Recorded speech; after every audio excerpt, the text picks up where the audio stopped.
नमस्कार, मैं हूं अखिल प्रताप। ये है मेरा वीडियो नोट। साथियों, इस वीडियो में मैं राजनीति शास्त्र की प्रकृति, क्षेत्र और परिभाषा से रिलेटेड कुछ प्रश्नों को लेकर आया हूं, जो कि आने वाले एग्जामों के लिए आपके बहुत ही इम्पोर्टेंट है। जैसे टीजीटी, पीजीटी, यूपीएससी, यूपीपीसीएस, इन सभी एग्जामों के लिए ये वीडियो आपके लिए बहुत ही उपयोगी होगा। ठीक, चलिए। तो ये नागरिक शास्त्र, प्रकृति, क्षेत्र और परिभाषा के पहला वीडियो है। आइए शुरू करते हैं। चलिए, पहला प्रश्न है, किसने कहा, जब मैं राजनीति विज्ञान शीर्षक से अच्छे प्रश्नों के समूह को देखता हूँ तो मुझे प्रश्नों की अपेक्षा शीर्षक पर खेद होता है। तो ऐसा कहा है मेटलैंड ने, एफ.डब्ल्यू. मेटलैंड ने। ठीक, एफ.डब्ल्यू. मेटलैंड ने कहा है कि जब मैं राजनीति विज्ञान के शीर्षक से अच्छे प्रश्नों के समूह को देखता हूँ तो मुझे प्रश्नों की अपेक्षा शीर्षक पर खेद होता है। ठीक, अगला प्रश्न है दोस्तों, किसने राजनीति की परिभाषा संभव की कला के रूप में दी है? वह कौन है जिसने राजनीति की परिभाषा संभव की कला, the art of the possible के रूप में दी है? तो वो है बिस्मार्क। बिस्मार्क जी ने राजनीति विज्ञान की परिभाषा संभव की कला के रूप में दी है। अब बिस्मार्क के बारे में यह है, बिस्मार्क जर्मन साम्राज्य का प्रथम चांसलर था। ठीक, अगला प्रश्न है, राजनीति शास्त्र इतिहास एवं राजनीति के बीच स्थित है। राजनीति शास्त्र इतिहास एवं राजनीति के बीच स्थित है, अतीत एवं वर्तमान के बीचों बीच। उक्त कथन किसका है? या किसने कहा है कि राजनीति शास्त्र जो है वो इतिहास और राजनीति के बीच में स्थित है? तो ऐसा कहा है जे ब्राइस ने। तो जे ब्राइस ने कहा है दोस्तों कि राजनीति शास्त्र इतिहास और राजनीति के बीच में है। अगला प्रश्न है कि अर्थशास्त्र का संबंध वस्तुओं से है। अर्थशास्त्र का संबंध वस्तुओं से है, जबकि राजनीति शास्त्र का संबंध लोगों से है। ठीक, और आगे कह रहा है कि एक का लेना यानी कि एक का संबंध कीमत से है तो दूसरे का मूल्य से। ठीक, ऐसा किसने कहा है? R.N. गिलक्राइस्ट ने। R.N. गिलक्राइस्ट महोदय ने कहा है कि जिस तरह अर्थशास्त्र का संबंध वस्तुओं से है, उसी प्रकार राजनीति शास्त्र का संबंध लोगों से है। ये गिलक्राइस्ट महोदय ने कहा है। अगला प्रश्न है, किसने कहा कि राजनीति विज्ञान राज्य के साथ प्रारंभ होता है और अंत भी? ठीक, किसने कहा कि राजनीति विज्ञान राज्य के साथ प्रारंभ और अंत होता है? इस राजनीति विज्ञान का राज्य के साथ प्रारंभ और अंत होता है, ऐसा किसने कहा था? ऐसा गार्नर महोदय ने कहा है। अगला है J.W. गार्नर, ऊपर जिसके बारे में हमने कहा है, जिन्होंने कहा कि राजनीति विज्ञान का संबंध राज्य के प्रारंभ और अंत से होता है। उनकी पुस्तक का नाम क्या है? गार्नर की पुस्तक का नाम क्या है? तो गार्नर की पुस्तक का नाम है पॉलिटिकल साइंस एंड गवर्नमेंट। ठीक, अगला है, राजनीति विज्ञान सामाजिक विज्ञान का वह अंग है। राजनीति विज्ञान सामाजिक विज्ञान का वह अंग है जो वस्तु के आधारभूत तत्वों तथा शासन के सिद्धांतों की विवेचना करता है। यह परिभाषा किसने दी? तो यह परिभाषा दी है पॉल जैनेट ने। पॉल जैनेट महोदय ने कहा है कि राजनीति विज्ञान सामाजिक विज्ञान का वह अंग है जो राज्य के आधारभूत तत्वों तथा शासन के सिद्धांतों की विवेचना करता है। ये पॉल जैनेट महोदय ने कहा है। अब पॉल जैनेट के बारे में कुछ नीचे है पॉइंट, देख लेते हैं हम उसको। ये पॉल जैनेट की प्रमुख रचनाएं। तो पॉल जैनेट की प्रमुख रचनाओं में से एक है ला फीमेल और दूसरी है हिस्टोरी डी ला साइंस पॉलिटिक्स। अगली है फिलाफी डेला रिवॉल्यूशन फ्रैंकेइस। अजीब नाम है, पर ये तीनों उनकी प्रमुख रचनाएं हैं पॉल जैनेट की। चलिए आगे बढ़ते हैं। तो अगला प्रश्न है कि राजनीतिक सिद्धांत के पतन के लिए उत्तरदायी कारक हैं। तो राजनीतिक सिद्धांत के पतन के लिए उत्तरदायी कारक कौन कौन से हैं ये देखते हैं। पहला है इतिहासवाद, दूसरा है प्रत्यक्षवाद, तीसरा है नैतिक सापेक्षवाद और चौथा और आखिरी है अतिथ्यात्मकतावाद। ठीक, तो ये 4 कारक हैं जिससे राजनीति विज्ञान का या राजनीतिक सिद्धांतों का पतन होता है। ठीक, आगे बढ़ते हैं। अगला प्रश्न है, ये पॉइंट के रूप में है कि स्वतंत्रता के बाद जिला अधिकारी की भूमिका के मुख्य रूप से जनतांत्रिक विकेंद्रीकरण के कारण बहुत अधिक परिवर्तन हुआ। तो स्वतंत्रता के बाद जिला अधिकारी की भूमिका में मुख्य रूप से जनतांत्रिक विकेंद्रीकरण के कारण बहुत अधिक परिवर्तन हुआ। अगला मुख्य पॉइंट है, पंचायती राज व्यवस्था जनतांत्रिक विकेंद्रीकरण का एक परिणाम है, यानी कि जनतांत्रिक विकेंद्रीकरण के कारण ही पंचायती राज व्यवस्था का उदय हुआ। इसने भी जिलाधिकारी की भूमिका को अप्रत्याशित रूप से बढ़ाया है। ठीक, यानी पंचायती राज व्यवस्था ने भी जिलाधिकारी की भूमिका को अप्रत्याशित रूप से बढ़ाया है। अगला पॉइंट है कि डिमाक के अनुसार राजनीति विज्ञान का संबंध राज्य तथा उसके साधन सरकार से है। तो डिमाक के अनुसार राजनीति विज्ञान का संबंध राज्य तथा उसके साधन सरकार से। डिमाक की प्रमुख रचनाएं। ठीक, डिमाक की प्रमुख रचनाएं में पहली है स्टडी ऑफ एडमिनिस्ट्रेशन, इसको 1937 में लॉन्च किया गया था। दूसरी पुस्तक है a theory of organisation in public administration.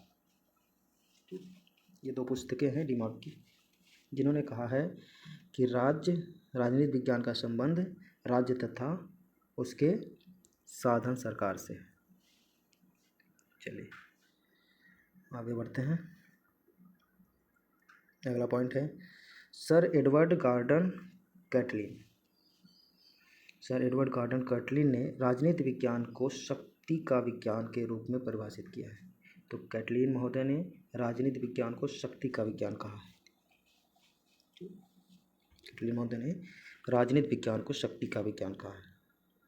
अगला है कैटलिन की प्रसिद्ध पुस्तक the function of political science 1956 है। कैटलिन की प्रसिद्ध पुस्तक का नाम है the function of political science. ठीक है, चलिए आगे बढ़ें। अगला पॉइंट है कैटलिन ने अपने एक निबंध जो था the science of politics and Anglo American union. ठीक है, इस निबंध में राजनीति विज्ञान को शक्ति का विज्ञान कहा है। कैटलिन ने अपने एक निबंध में राजनीति विज्ञान को शक्ति का विज्ञान कहा है और वह निबंध है the science of politics and Anglo American union. ठीक, चलिए आगे बढ़ें। हाँ, तो ये क्वेश्चन नंबर 14 है, किस विचारक का संबंध राजनीतिक पतन शब्द के साथ है। तो राजनीतिक पतन शब्द के साथ पावेल का संबंध है। ठीक है, चलिए आगे बढ़ते हैं। अब ये कुछ महानुभाव लोग हैं, विचारक और उनकी रचनाएं हैं इनके सम्मुख। ये डेविन स्टर्न राजनीतिक सिद्धांतों के ह्रास की संकल्पना का विकास। इन्होंने कौन सा सिद्धांत दिया? राजनीतिक सिद्धांतों के ह्रास की संकल्पना का विकास। और हंटिंगटन महोदय हैं, ये कहते हैं कि राजनीतिक पतन, ये भी राजनीतिक पतन का सपोर्ट करते हैं। और है डेविड एप्टर राजनीतिक आधुनिकतत्व से संबंधित हैं। और आते हैं पावेल, जिनका अभी आपने ऊपर सुना कि राजनीतिक पतन शब्द से संबंधित हैं। उनमें है संरचनात्मक, कार्यात्मक सिद्धांत एवं राजनीतिक संस्कृति। इन्होंने संरचनात्मक, कार्यात्मक सिद्धांत दिए और राजनीतिक संस्कृति के बारे में बताया है। ठीक है, चलिए आगे बढ़ें।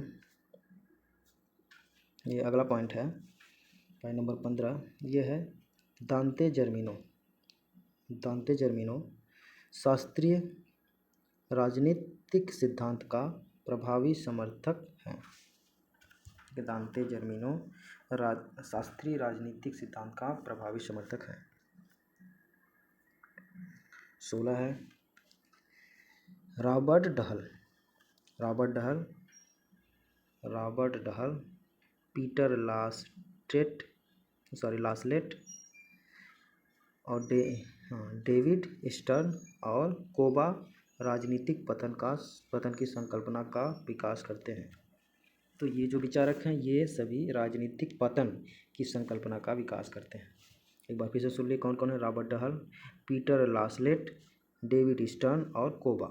ठीक, ये 4 विचारक राजनीतिक पतन की संकल्पना का विकास करते हैं। अगला है प्रश्न है, ये प्रश्न संख्या 17। ये कह रहा है कि डिक्लाइन ऑफ पॉलिटिकल थियोरी।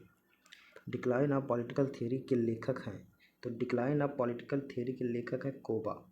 जो राजनीतिक पतन की संकल्पना का विकास करते हैं कोबा, वो हैं। उनकी एक रचना है जिसका नाम है डिक्लाइन ऑफ पॉलिटिकल थियोरी। ठीक, चलिए आगे बढ़ें। वही ऊपर का ही है पॉइंट में। डिक्लाइन ऑफ पॉलिटिकल थियोरी 1953 में लॉन्च किया गया अल्बर्ट कोबा द्वारा। अब ये अल्बर्ट कोबा की चर्चित पुस्तक है, चर्चित कृत है। इसमें राजनीतिक सिद्धांतों के पतन की बात की गई। डिक्लाइन ऑफ पॉलिटिकल थियोरी में राजनीतिक पतन की बात की गई है, जो कि अल्फ्रेड कोबा ने लिखी है। अगला है ग्रामर ऑफ पॉलिटिक्स के लेखक हैं। तो लास्की महोदय, Harold Laski. Grammar of politics के लेखक हैं हेरोल्ड लास्की। 19, प्रश्न संख्या 19 से मानवीय संबंधों के उस किसी भी अस्थायी रूप को राजनीतिक व्यवस्था कहेंगे जिसमें महत्वपूर्ण अंगों में शक्ति, शासन अथवा सत्ता अंतर्ग्रस्त हो। ठीक, तो मानवीय संबंधों के उस किसी भी अस्थायी रूप को राजनीतिक व्यवस्था कहेंगे जिसमें शक्ति होगा, शासन होगा और सत्ता होगी। ठीक, तो उस व्यवस्था को राजनीतिक व्यवस्था कहेंगे जो मनुष्य से संबंधित होगी। ठीक है, यह विचार किसने दिया था? यह विचार दिया था डहल ने, रॉबर्ट डहल ने। ओके, चलिए आगे बढ़ें। प्रश्न संख्या 20। इसमें कह रहा है यूनेस्को के राजनीति विज्ञान का क्षेत्र कब निर्धारित किया? यूनेस्को ने राजनीति विज्ञान का क्षेत्र कब निर्धारित किया? तो यूनेस्को ने राजनीति विज्ञान का क्षेत्र 1948 में निर्धारित किया। नेक्स्ट है अगला प्रश्न। ये कह रहा है कि राजनीति शास्त्र के पिता माने जाते हैं अरस्तु। राजनीति शास्त्र के जनक अरस्तु को कहा जाता है। ओके, अब अरस्तु जी के बारे में अगला पॉइंट है कि अरस्तु ने राजनीति शास्त्र को सर्वोच्च विज्ञान, मास्टर ऑफ साइंस की उपाधि दी है। अरस्तु ने राजनीति शास्त्र को सर्वोच्च विज्ञान, मास्टर ऑफ साइंस की उपाधि दी है। तो मास्टर ऑफ साइंस की उपाधि राजनीति विज्ञान को किसने दी? तो अरस्तु महोदय ने दी, जिन्हें राजनीति विज्ञान का पिता भी कहा जाता है। सर्वोच्च विज्ञान। ठीक है, चलिए अगला पढ़ते हैं।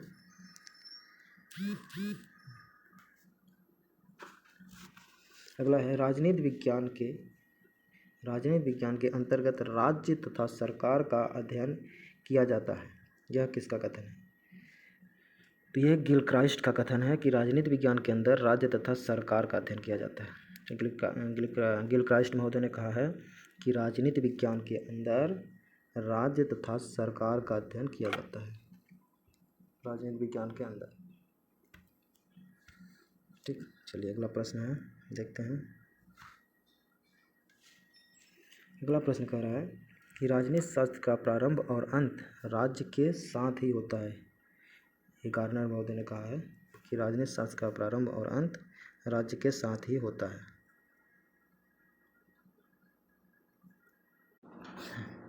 अगला है गार्नर जी से मन, और अगला है पॉइंट है ये, सैद्धांतिक राजनीति के अंतर्गत निम्न विषय आते हैं। तो सैद्धांतिक राजनीति के अंतर्गत ये निम्न विषय आते हैं। पहला है सरकार का सिद्धांत, ठीक है, पहला है सरकार का सिद्धांत, दूसरा है राज्य का सिद्धांत, तीसरा है कानून निर्माण करने की संकल्पना। तो राजनीतिक सिद्धांत के अंतर्गत ये 3 विषय आते हैं, जिसमें पहला है सरकार का सिद्धांत, दूसरा राज्य का सिद्धांत, तीसरा है कानून निर्माण करने की संकल्पना। ठीक, अगला पॉइंट है परंपरागत राजनीति विज्ञान का लक्षण है। परंपरागत राजनीति विज्ञान का लक्षण है, क्या है? अमूर्त स्वरूप। पहला लक्षण क्या है? अमूर्त स्वरूप। दूसरा है काल्पनिकता, तीसरा है दार्शनिकता पर बल। ठीक, ये परंपरागत राजनीति विज्ञान के लक्षण हैं। ठीक है, आगे बढ़ें। प्रश्न संख्या 25 है कि किसने कहा, क्या कहा भैया? किसने कहा कि इतिहास का राजनीति विज्ञान के बिना फल नहीं तथा राजनीति विज्ञान का इतिहास के बिना जड़ नहीं। तो किसने कहा? सीले महोदय ने कहा। सीले ने कहा कि इतिहास का राजनीति विज्ञान के बिना कोई फल नहीं, ठीक है, एंड राजनीति विज्ञान का इतिहास के बिना कोई जड़ नहीं। ठीक है, ये सीले महोदय ने कहा। अगला है प्रश्न संख्या 26। इसमें कहा जा रहा है कि कौन सा समुच्चय राजनीति विज्ञान के विषय क्षेत्र को परिभाषित करता है? तो राज्य, मूल्य, सरकार, निर्णय निर्माण और राजनीतिक दल, ये पूरा जो समूह है, ये समुच्चय जो है, यही राजनीति विज्ञान के विषय क्षेत्र को परिभाषित करता है। मतलब राजनीति विज्ञान में राज्य होगा, मूल्य होंगे, उसमें राज्य में सरकार होगी, निर्णय निर्माण होगा और राजनीतिक दल होंगे। चलिए आगे बढ़ते हैं। प्रश्न संख्या 27। इसमें कह रहा है समाज की उन्नति के लिए विज्ञान की प्रबुद्ध तानाशाही आवश्यक है। यह किसका कथन है? कथन एक बार फिर से देख लेते हैं। समाज की उन्नति के लिए विज्ञान की प्रबुद्ध तानाशाही आवश्यक है। तो यह कथन है बेकन का। फ्रांसिस बेकन जी ने कहा है कि समाज की उन्नति के लिए विज्ञान की प्रबुद्ध तानाशाही आवश्यक है। ठीक है, चलिए अगला प्रश्न है कि कैटलिन के अनुसार राजनीति विज्ञान का विषय क्षेत्र क्या है? शक्ति का अध्ययन। ठीक, कैटलिन ने अपने एक निबंध में राजनीति विज्ञान को शक्ति का अध्ययन कहा है। ठीक है, तो कैटलिन के अनुसार राजनीति विज्ञान का विषय क्षेत्र क्या है? शक्ति का अध्ययन। ओके, अगला प्रश्न है आंग्ल भाषी जनता में राजनीतिक सिद्धांत मर चुका है। आंग्ल भाषी जनता में राजनीतिक सिद्धांत मर चुका है। साम्यवादी देशों में वह बंदी है और अन्यत्र मर रहा है। यह किसका कथन है? कथन एक बार फिर से देख लेते हैं। कथन में कहा जा रहा है कि आंग्ल भाषी जनता में राजनीतिक सिद्धांत मर चुका है, ठीक है, और साम्यवादी देशों में बंदी है। राजनीतिक सिद्धांत क्या है? साम्यवादी देशों में बंदी है और अन्यत्र और और जगहों पे मर रहा है। राजनीतिक सिद्धांत मर रहा है, ऐसा कहा है कॉबन ने, अल्फ्रेड कॉबन ने। यह किसका कथन है? अल्फ्रेड कॉबन का। आगे बढ़ते हैं। प्रश्न संख्या 30। कौन सी पुस्तकें मैकियावेली द्वारा लिखी गई हैं? ठीक, तो वह कौन सी पुस्तकें हैं जो मैकियावेली द्वारा लिखी गई हैं? मैकियावेली द्वारा लिखी गई हैं। तो उनमें से पहली है द प्रिंस, दूसरी है द डिस्कोर्सेज, दूसरी है डिस्कोर्सेज, तीसरी है the art of war. Okay, ये 3 पुस्तकें हैं जो मैकियावेली द्वारा लिखी गई हैं। पहली है द प्रिंस, दूसरी है द डिस्कोरेज, तीसरी है द आर्ट ऑफ वार। आगे बढ़ते हैं, प्रश्न संख्या 31। यह है बेहेमोथ किसकी पुस्तक है? तो हॉब्स की पुस्तक है बेहेमोथ हॉब्स की पुस्तक है। बेहेमोथ के बारे में, बेहेमोथ का दूसरा नाम द लॉन्ग पार्लियामेंट है। बेहेमोथ का दूसरा नाम द लॉन्ग पार्लियामेंट है। चलिए आगे बढ़ें। 22 में एक तरफ है लेखक, दूसरी तरफ उनकी पुस्तकें। तो पहले है लास्की महोदय। लास्की की पुस्तक का नाम है liberty in the modern state, जिसको 1930 में लॉन्च किया गया। दूसरे है बीजी मोस्का की पुस्तक का नाम है the ruling class. BG Mosca का पुस्तक कौन सी है? द रूलिंग क्लास, 1896 में लॉन्च की गई थी। अगले हैं सीसी मैक्सी की पुस्तक का नाम है पॉलिटिकल फिलॉसफी। ये सीसी मैक्सी का नाम है, मैक्सी की पुस्तक है। ठीक है, उसके बाद हैं आर ए डहल की पुस्तक का क्या नाम है? Modern political analysis. ठीक, तो आर ए डहल की पुस्तक का नाम है मॉडर्न पॉलिटिकल एनालिसिस। चलिए अगला प्रश्न देखते हैं। कौन पावर 18 नामक ग्रंथ का लेखक है? कौन है जिसने पावर 18 नामक ग्रंथ की रचना की? ठीक है, तो सी राइट मिल्स ने पावर 18 की रचना की। सी राइट मिल्स महोदय ने पावर 18 ग्रंथ की रचना की। तो पावर 18 ग्रंथ की रचना किसने की? सी राइट मिल्स ने। अगला है बियॉन्ड द वेलफेयर स्टेट के लेखक हैं। तो बियॉन्ड द वेलफेयर स्टेट के लेखक हैं गुन्नार मिर्डल। ठीक है, वियाखंड दी वेलफेयर स्टेट के लेखक हैं गुन्नार मिर्डल। अगला है, फिर से पुस्तक और लेखक हैं। तो पुस्तक, इस बार पुस्तकें इधर हैं, लेखक का नाम इधर है। तो पहली पुस्तक है पॉलिटिकल साइंस एंड गवर्नमेंट, ये तो कार्नर की पुस्तक है। ठीक, मॉडर्न डेमोक्रेसीज, ये ब्राइस की पुस्तक है। इंट्रोडक्शन टू पॉलिटिक्स साइंस, ये सिले महोदय की पुस्तक है। अगली पुस्तक का नाम है the theory of the state, ये है ब्लंसली की, जेके ब्लंसली महोदय की। ठीक, अगली पुस्तक है द मॉडर्न स्टेट, जो मैकाइवर की पुस्तक है, modern state.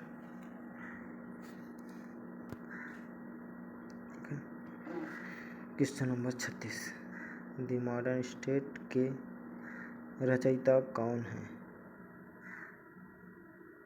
The modern state के रचयिता कौन है? अभी ऊपर ही देखा कौन थे? मैकाइवर, माफ करिए।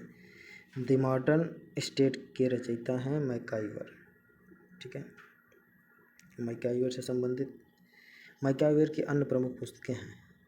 तो मैकाइवर की अन्य प्रमुख पुस्तकें हैं the web of government 1947, the web of government 1947, ये पुस्तक है किसकी? मैकाइवर की। ठीक है, अगला है सोसाइटी एंड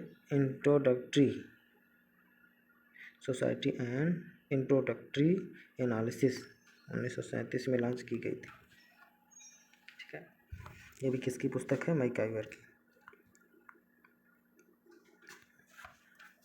आगे है open society and it's enemies. Open society and it's enemies नामक शीर्षक से लिखी पुस्तक किसकी है? Open society and it's enemies नामक शीर्षक से लिखी पुस्तक किसकी है? तो पावर की है। ठीक, कार्ल पावर की है यह पुस्तक, जो इस शीर्षक से लिखी गई है, open society and it's enemies.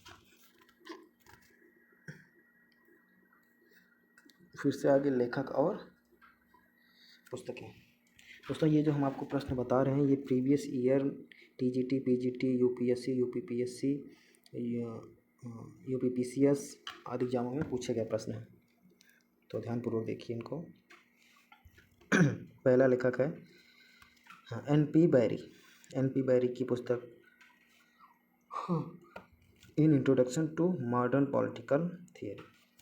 In introduction to modern political theory, ये पुस्तक है बैरी। ठीक है, 1981 में। अगला है डी रैफेल।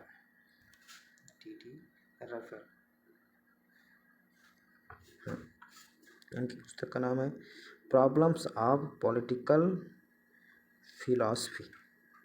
डी रैफेल चाहते हैं कि इनकी पुस्तक का नाम है प्रॉब्लम्स ऑफ पॉलिटिकल फिलॉसफी।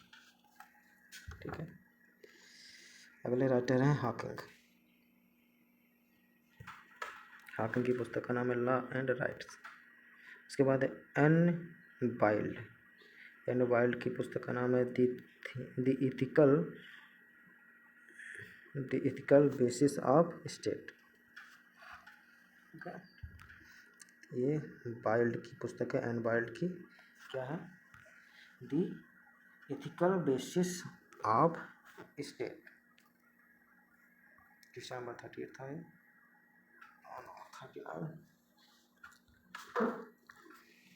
39 में भी लेखक और पुस्तकें हैं। जॉन लॉक की पुस्तक है ए टेलर कॉन्जर्निंग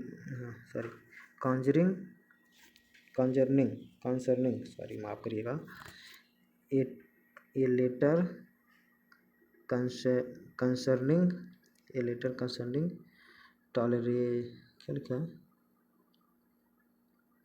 टॉलरेजन 1906।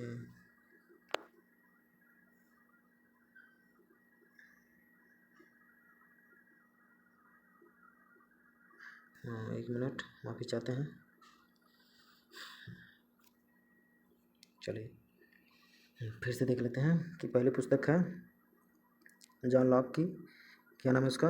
ए लेटर कंसर्निंग टॉलरेज। ठीक है, ये 1689 में लॉन्च की गई थी। अगली पुस्तक है ग्राहम बालास की। हाँ, इनकी पुस्तक का नाम है ग्रेट सोसाइटीज। ये 1914 में आई थी। अगले हैं एलेक्स डी टॉकविल। इनकी पुस्तक का नाम है डेमोक्रेसी इन अमेरिका। 1835 में आई थी पुस्तक। Miss MP. फॉलेट की पुस्तक का नाम है द न्यू स्टेट। इसके बाद है एंटोनियो ग्राम्सी की पुस्तक का नाम है प्रिजन बुक। ठीक, एंटोनियो ग्राम्सी पुस्तक का नाम है प्रिजन नोटबुक। नॉट अगेन, फिर से आ गया लेखक।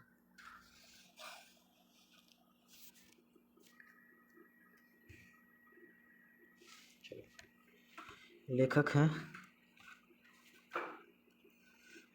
जेरेमी बेल्थम। इनकी पुस्तक का नाम है फ्रैगमेंट्स ऑन गवर्नमेंट।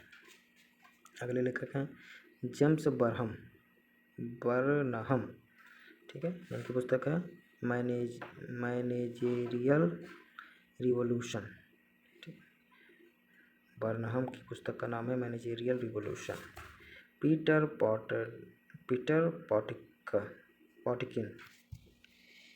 पॉटकिन इनकी पुस्तक का नाम है फील्ड फैक्ट्रीज एंड वर्कशॉप।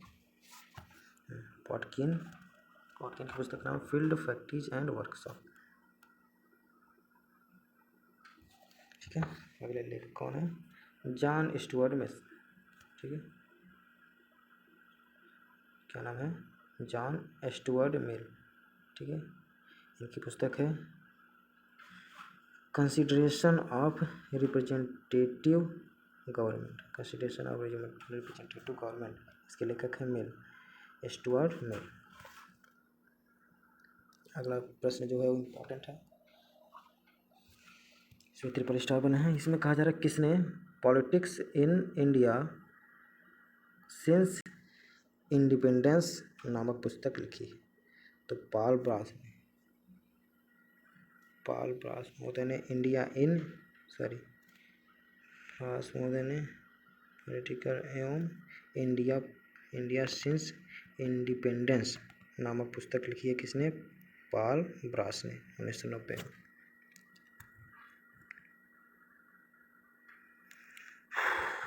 फिर से आ गया लेखक। चलिए, ये लेखक और इनकी पुस्तकें। पहले लेखक हैं बोसांके की पुस्तक है philosophical theory of the state. ये आई थी 1899 में। अगले हैं हॉबहाउस की पुस्तक का नाम है the metaphysical theory of the state. The metaphysical theory of the state. ये पुस्तक है हॉबहाउस की, जो 1922 में आई थी।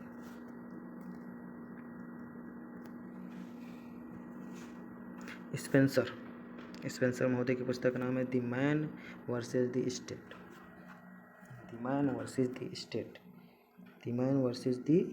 ये किसकी पुस्तक है? स्पेंसर की। हाँ, फिगिस की पुस्तक का नाम है churches in the modern state. Figgis की पुस्तक का नाम है churches in the modern state. ठीक है, अगला फिर से सेम थिंग। लेखक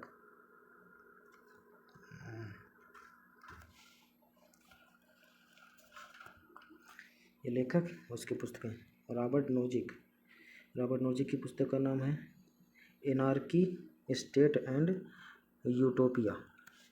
ठीक, अगले लेखक हैं डी एल हॉफमैन की पुस्तक का नाम है द वेलफेयर स्टेट। ठीक है, हॉफमैन की पुस्तक का नाम है द वेलफेयर स्टेट। अगले हैं टीटमस की पुस्तक का नाम है क्या नाम है?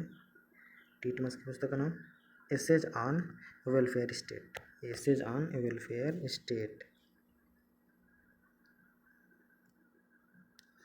अगली पुस्तक है the Roshan of the state. इसके लेखक हैं अलेक्जेंडर द एंटीज। तो अलेक्जेंडर द एंटीज की पुस्तक का नाम है the Roshan of the state. अगला प्रश्न फिर लेखक और पुस्तक से रिलेटेड है। चलिए देखते हैं लेखक और पुस्तक। हैरोल्ड पीटर की पुस्तक है the quest of justice. Peter की पुस्तक का नाम है द क्वेस्ट ऑफ जस्टिस। हाँ, डेविड मिलर की पुस्तक का नाम है सोशल जस्टिस। ठीक, अगले विचारक हैं सी के एलन। इनकी पुस्तक का नाम है आस्पेक्ट्स ऑफ जस्टिस। सी के एलन की पुस्तक का नाम है आस्पेक्ट्स ऑफ जस्टिस। अगले विचारक हैं जॉन रॉल्स। इनकी पुस्तक का नाम है a theory of justice. John Rawls की पुस्तक का नाम है ए थियरी ऑफ जस्टिस।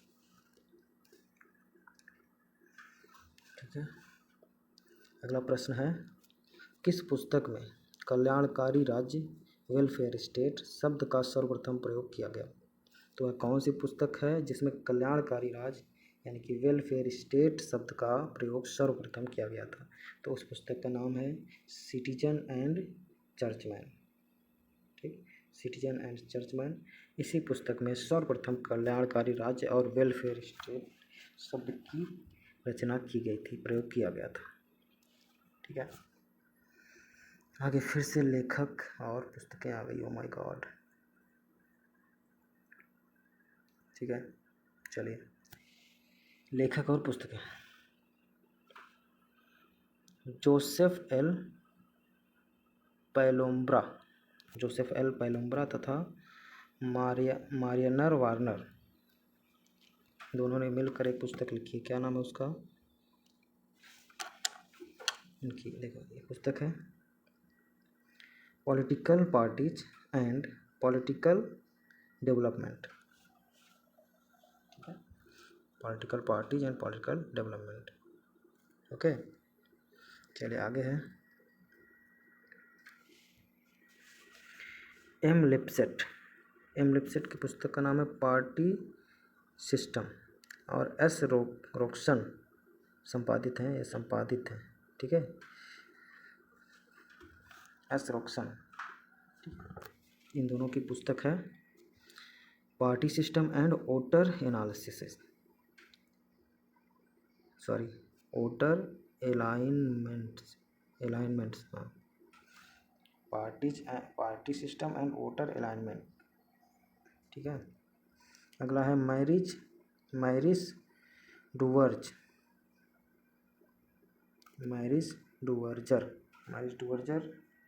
की पुस्तक है पॉलिटिकल पार्टीज। अगले संपादक हैं सिगमंड न्यूमैन। इनकी पुस्तक है मॉडर्न पॉलिटिकल पार्टीज। ओके, चलिए आगे बढ़ते हैं। ओके, ये लेखक और पुस्तकें, चलिए देखते हैं। डी.वी. ट्रूमैन, इनकी पुस्तक है the government process, political interest and public opinion. फिर से सुन लीजिए, डी.वी. ट्रूमैन की पुस्तक है the government process, political interest and public opinion. अगले हैं हरमैन एक्सटीन। इनकी पुस्तक है प्रेशर ग्रुप पॉलिटिक्स। इसके लेखक हैं हरमैन एक्सटीन। अब अगले हैं हरमैन जिगलर की पुस्तक का नाम है interest group in American society. ये जिगलर की पुस्तक है। ठीक, नेक्स्ट है पीटर ओडगार्ड। इनकी पुस्तक है pressure group politics, the story of the anti saloon league. ठीक, इनकी पुस्तक का नाम है pressure group politics, the story of the anti saloon league. Okay, अगला प्रश्न है, क्या प्रश्न है? प्रोपोर्शनल रिप्रेजेंटेशन नामक पुस्तक किसने लिखी? यह लिखी है H.J.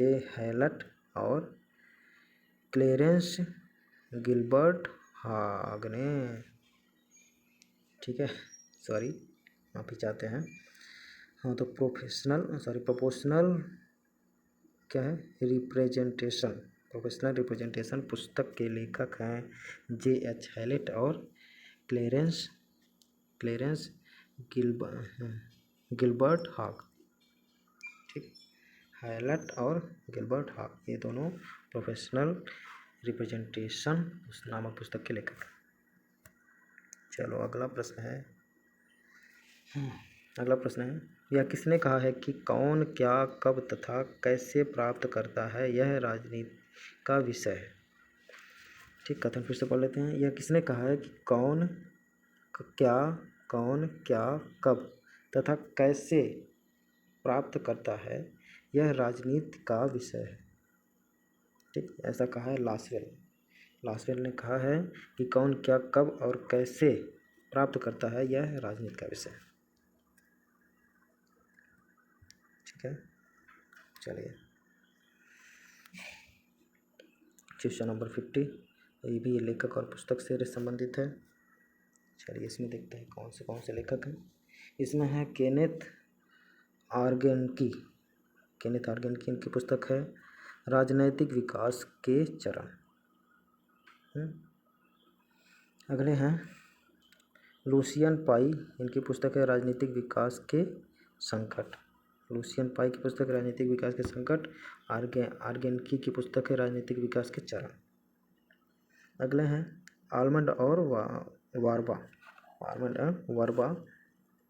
इनकी पुस्तक है राजनीतिक संस्कृति का वर्गीकरण। ठीक, उसके बाद है ला पालोम्बरा और मायरन वीनर। ला पालोम्बरा और मायरन वीनर इसके लेखक इनकी पुस्तक का नाम है राजनीतिक दलों का वर्गीकरण।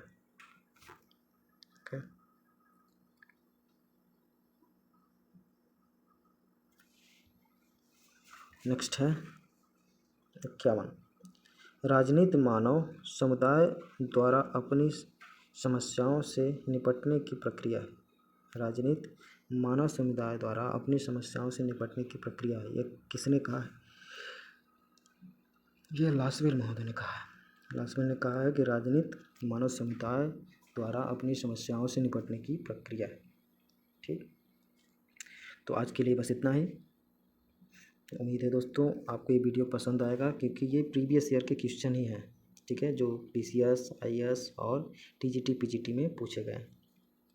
तो कहीं त्रुटि हुई हो हमसे तो माफ़ करिएगा। जय हिंद, जय भारत।